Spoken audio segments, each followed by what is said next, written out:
En el marco de la tramitación y aprobación de un proyecto de ley que permite regar cultivos agrícolas con aguas grises o recicladas, la diputada Camila Musante dio a conocer una situación bien especial y bien preocupante también que está ocurriendo con los derechos de aguas y el aprovechamiento de las mismas aguas. Vamos a conversar de lo que está ocurriendo en este momento con la crisis hídrica por la que atraviesa nuestro país, precisamente con la diputada Musante. ¿Cómo está, diputada? Muchas gracias por el contacto. Muchas gracias a ustedes, porque realmente es una cuestión bien curiosa la que ocurre hoy en la práctica y en nuestra legislación. Creo que es importante que en estas instancias desmenucemos el derecho o las normas que están vigentes, porque eso también nos permite tener más claridad a la hora de solucionar problemas muy concretos como el de muchas personas en Chile que no tienen agua para beber. Diputada, el problema se comienza a generar, bueno, sabemos que hay un problema de sequía medioambiental que es bien importante, pero en cuanto al aprovechamiento del recurso agua, el problema se comienza a generar cuando finalmente hay un derecho de agua y no se utiliza no se utiliza para el fin que fue presupuestado en un primer momento. Hay dos grandes aristas que permiten entender el conflicto jurídico en relación a la crisis hídrica y que probablemente yo considero son causas de la misma, tanto como el contexto de sequía. Ojo con lo que estoy diciendo.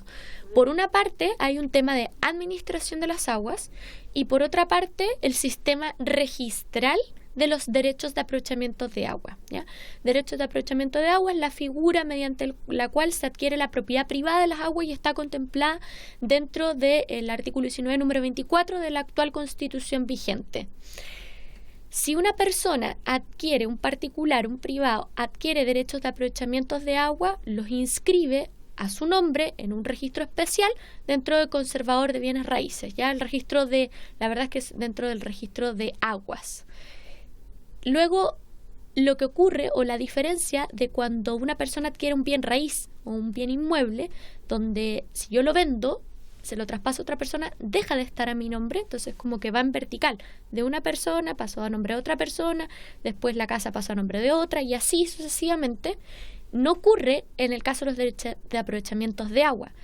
Yo puedo tener un derecho de aprovechamiento de agua inscrito a mi nombre, pero a continuación mío otra persona también lo puede tener y entonces se sobreotorgan derechos de aprovechamiento sobre un mismo caudal. Entonces, por ejemplo, me dan a mí una cierta cantidad de litros por segundo en el río Maipo y luego los agricultores solicitan otra cantidad. También tienen derecho a aprovechamiento. Luego una empresa de extracción de área solicita otra cantidad. También tienen derecho de aprovechamiento. Y finalmente lo que vemos es que los ríos o los caudales se empiezan a secar porque hay muchos derechos que se otorgan sobre un mismo cauce. Y ese es el sobreotorgamiento. A esto me refería yo cuando hablaba al principio del sistema registral horizontal de las aguas, que es muy diferente cuando vemos el sistema registral de la propiedad raíz, ¿no? Una casa, un terreno, está inscrito a nombre de una persona y luego cuando pasa a nombre de la otra, se elimina la inscripción anterior, se cancela, hay un nuevo dueño, el anterior deja de serlo. Entonces, esto explica, por una parte, que se sobreexplote un caudal y termine por secarse. Hay otra situación y que yo la mencioné. Diputada, antes de entrar a la siguiente situación para que quede claro esta que usted nos explica también, perfecto, se entrega un derecho de aprovechamiento de agua a un particular, después el mismo cauce se le entrega a otra empresa y después a otra y después a otra, pero esto no quiere decir que alguien lo haya dejado de utilizar. O sea, no es que alguien no esté ocupando aquel derecho, sino que se suma a la utilización del mismo cauce. Exacto, se suma a la utilización del mismo cauce y puede ser y como se sobreotorga, entonces al final están los agricultores por una parte, hay particulares por otra, están las personas que vienen a extraer áreas que también solicitaron derechos de aprovechamiento y lo que vemos es que en un periodo corto de un par de años se puede terminar secando un estero, incluso un río, con toda lógica, si hay muchas personas que tienen derecho de utilizar aguas sobre un mismo cauce. Entonces, esa es una primera cuestión. Y una segunda cuestión tiene que ver con lo que voy a explicar a continuación, qué es lo que ocurre cuando no se utilizan los derechos de aprovechamiento de agua. Hay muchos escenarios. Por ejemplo, yo soy una empresa y quiero desarrollar un proyecto. Para poder pasar por la evaluación ambiental, tengo que tener los derechos de aprovechamiento inscritos a mi nombre. Bien, tengo esos derechos de aprovechamiento inscritos, pero no los voy a utilizar realmente. Solo me interesa para efectos de que se me apruebe mi proyecto, tenga mi financiamiento y pueda funcionar de acuerdo a lo que establece la ley. El día de mañana la DGA va a hacer una fiscalización de quienes están utilizando o no utilizando sus derechos de aprovechamiento de agua. Y si yo como empresa no los estoy utilizando, la DGA me va a decir, ¿sabe qué, señor? Usted tiene que pagar una patente que se llama patente por no uso de las aguas. Y si no me paga la patente, yo le voy a sacar a remate su derecho de aprovechamiento para que se lo adjudique otra persona.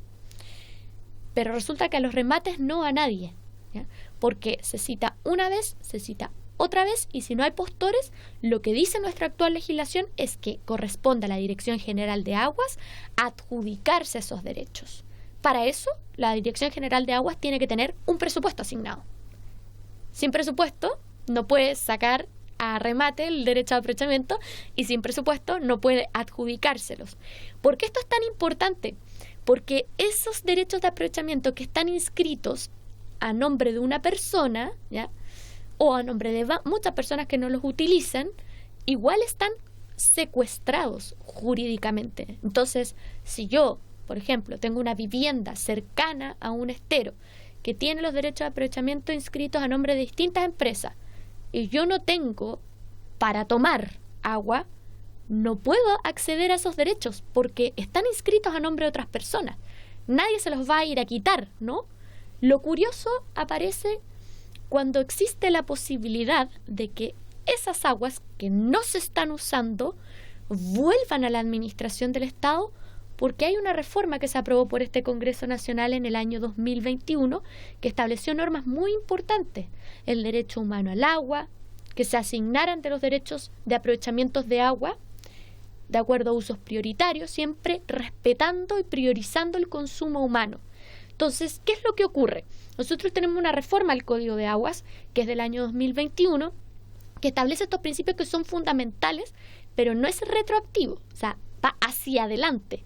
Y como la gran mayoría de los derechos de aprovechamiento de agua ya se otorgaron, y están incluso sobreotorgados, como explicaba al principio, por este sistema que se anota hacia el lado, hacia el lado, hacia el lado, hasta el infinito, entonces, bien, por establecer el derecho humano al agua, pero la gente que necesita agua para consumir y no tiene derechos de aprovechamiento porque están inscritos a nombre de otros, no puede hacer mucho. Salvo... Una duda con ese punto en relación a lo que usted nos comenta con la segunda parte de la explicación, que da cuenta de que hay, derechos de agua que se rematan, ¿no? Y que no llega nadie a rematarlos, pero que quedan inscritos igual quedan inscritos a una persona que no los está utilizando o a un ente privado que no los está utilizando. ¿Por qué no se le pueden seguir entregando ese derecho de agua a esa persona que vive ahí cerca? Si usted nos explicaba al principio que se entregan de forma infinita derechos de agua sobre un mismo caudal. Bueno, hay un cierto límite o tope. Ya, o sea, okay. Pueden otorgarse muchos derechos de aprovechamiento y se anotan de esta forma, como yo les mencionaba, registral, de carácter horizontal, pero hay un cierto límite y la DGA dice o debiera decir en algún momento, hasta acá nomás llegamos porque ya no se puede otorgar más litros por segundo de este caudal, ¿ya? A pesar de que no se estén utilizando. Exacto, a pesar de que no se estén utilizando. Entonces ahí está el meollo de esta cuestión, porque existe una oportunidad tremenda de parte de la Dirección General de Aguas de decir, ¿sabe qué? Todos esos derechos de aprovechamiento que no se están usando, que que deberían pagar una patente porque no se están usando. Y imagínate, estamos en un contexto de crisis hídrica. Si no se utilizan derechos de aprovechamiento de agua, existiendo personas que no tienen agua para tomar, bueno, o pagan alguna multa o algo que compense, ¿no? O simplemente se les quitan, y eso ya existe en nuestra legislación, que es la instancia de remate. Pero si no existe un compromiso de parte del Ejecutivo de decir, vamos a asignar recursos suficientes para que todas todos los derechos de aprovechamiento que debieran ser o salir a remate porque no están siendo utilizados y porque no pagan la patente por no ser utilizados. O sea, imagínate, hay dos instancias en esto para que los dueños de esos derechos de aprovechamiento cumplan con lo que establece la ley. ¿Saben qué? Se acabó, las aguas vuelven a la administración del Estado, se las adjudica a la Dirección General de Agua y entonces veamos lo que dice la reforma del 2021. Ah, mira, me están solicitando por acá un derecho de aprovechamiento unas personas de Quilimarí porque saben que no tienen agua para tomar y claro, mira, ahora tenemos todos estos derechos de aprovechamiento que están liberados, así que les vamos a dar la prioridad y se los vamos a asignar de acuerdo a las nuevas reglas que se establecieron según la reforma del 2021 en el Código de Aguas. Esa podría ser la solución, entonces. Finalmente pasa por un tema de administración y de gestión, Sí. más que de modificación a la ley o de una nueva normativa. De hecho, sí. Finalmente que se haga lo que se contempló en la reforma del 2021, como usted decía. Es que para que esa reforma, para que el espíritu de la norma, de la reforma del 2021 se haga cuerpo, ¿no? Tenga un aterrizaje concreto, hay que tener suficiente voluntad política de decir, resolvamos esto con presupuesto. Porque para mí, esto tiene mucho que ver con una buena administración del Estado. Más allá de la discusión ideológica que se da en relación a la propiedad de las aguas y un sinfín de cuestiones y debates que se han dado acerca de la expropiación, aquí hay una oportunidad clara, concisa, de una realidad que existe en nuestro país, porque hay muchos derechos de aprovechamiento que no se usan, pero están inscritos. Y se inscriben una y otra vez y después cuando viene la persona que necesita esa agua o el pequeño agricultor que también puede necesitar esas aguas, no se les pueden otorgar porque ya se sobreotorgaron, ya están inscritos a nombres de montones de otras personas. Entonces, ahí está la salida y es una cuestión que, como bien dices tú, es de buena administración del Estado. Así es como yo lo expresé en el hemiciclo porque creo que primero tenemos que utilizar o hacer mano de las normas que están vigentes y también de velar que reformas tan importantes como la que salió el año 2021 del Código de Aguas no queden en letra muerta, no sean solo declaraciones de buena voluntad, porque todas las personas sabemos, sobre todo la gente que vive en las provincias como Petorca, en provincia de Melipilla, que es parte de mi distrito, donde hay una crisis hídrica brutal, sabemos que no sirve de nada decir vamos a priorizar el consumo humano o establecer el derecho humano al agua, si es que ya todos los derechos de aprovechamiento de los grandes causas ya se otorgaron. Muy bien. Diputada, le queremos agradecer por tan buena explicación. Gracias. Quedamos muy, muy se me nota en la yo conversación. Se me nota lo docente, fui docente. Quedó muy claro, yo lo entendí perfecto, me quedó claro cuál es el panorama y me queda clara también cuál es la solución o la posible solución a lo que usted plantea. Así que desde ya le agradecemos por su tiempo, diputada, y estaremos muy atentas a lo que pueda ocurrir con este tema para que nos pueda ir contando también qué ocurre con estos derechos de agua. Ok, muchas gracias. Gracias, diputada, que esté muy bien. Conversábamos entonces con la diputada Camila Musante sobre lo que está ocurriendo con la crisis hídrica en nuestro país, con los derechos de agua y las posibles soluciones para que las personas puedan contar con el recurso hídrico.